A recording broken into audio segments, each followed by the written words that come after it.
Hello po mga kabayan, mga kalingap, mga kabisnes kapapi. Kumusta po? Magandang buhay. Analisa Reality Vlog. Pasensya na kayo, medyo barado ang ating, ngayon, ang aking nose. Pasensya na, dito yung panahon. Sala sa init, sala sa lamig, kasi pagpasok malamig yung aircon. So yun sino po yung umiyak? Mag-comment po sa baba ng aking reaction video. Yung nakapanood po sa upload nila Pinuno Ka Business nung pagkatapos ng roller coaster na problema kay ni Intoy sa fake na sponsor, ayun, bumalik na siya doon kay Pinuno Ka Business.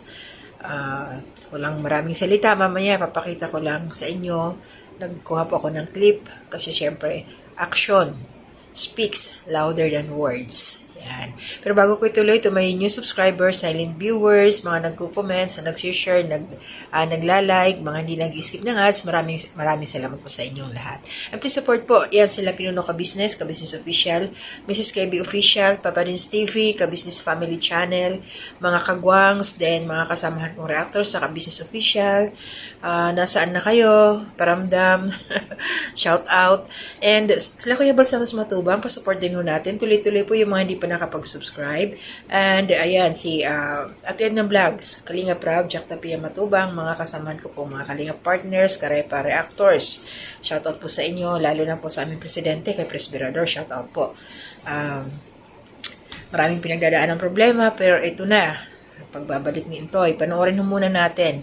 Dito pa lang na umpisa, pagpasok, ano bang ginawa ni Intoy at ni Pinuno Ka Business? Ito po yun. Tara. Ito. Andito sila, Intoy. Ha? Binlag ko na ho. Ayan?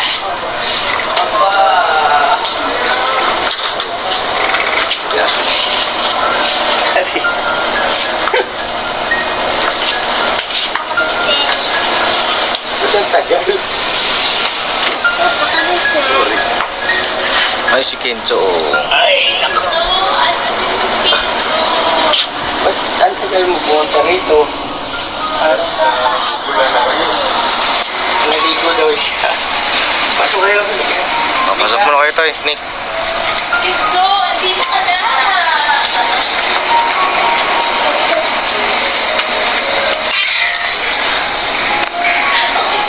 Alam mo naman, may sama ka lang ng sakit. Ha?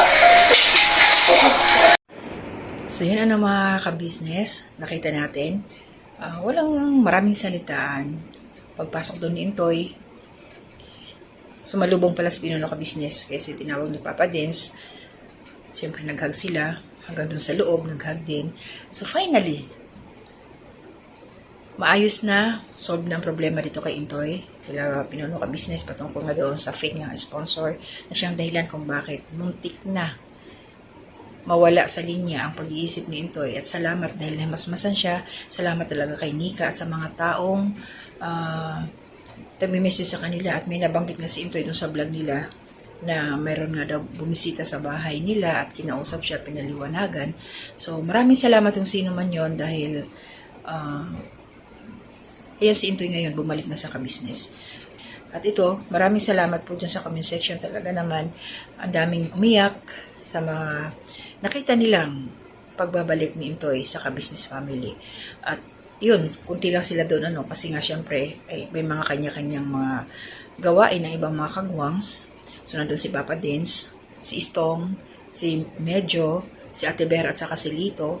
Andun, syempre, kasama ang kanilang anak si Kenzo, nila Nika at saka ni Intoy. At yun, so bandang nung pahuli na, sumayaw si Kenzo kay Ilyas at ganun din si Intoy. So, ibig sabihin, talagang babalik nito. Balik na naman ang saya sa Ka Business Official. At sana, sila Bay Papaya din, bumisita rin. Kumbaga pumunta na, mabuo muli. Kasi yun ang inaantay ng mga anti-Ka Business na magkagulo-gulo sila, mag-away-away, magkahiwa-hiwalay. So, ang pinaka, ano masawag dito? Si Intoy kasi iba yung niya mas iba yung ang tawag dito sa kanya. Basta iba-iba yung kanilang ginagampan ng papel sa Ka Business Official. So nakita nila kasi si Intoy na mas kumbaga marami siyang alam. So ito yung tinira. O ngayon, paano na, shout out sa'yo na fake na sponsor, talo kayo, diba? Wala talagang kung masama ang iyong balak sa iyong kapwa, hindi ka talaga magwawagi. So ito ngayon, although nandoon, nahirapan, ng problema si Intoy, pero syempre hindi siya pinabayaan ng ating Panginoon. At maraming salamat din talaga sa mga taong nakasuporta sa kanya. Ayan.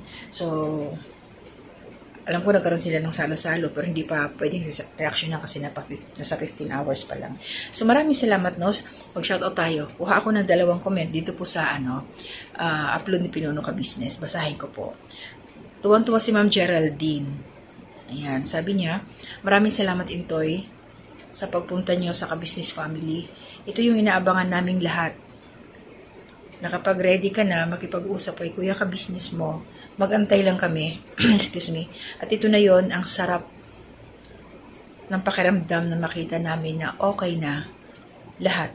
Salamat, Panginoong Diyos. We love you all, Ka-Business Family and team. Yan. Salamat po, Ma'am Geraldine. Siya yung unang nag-comment.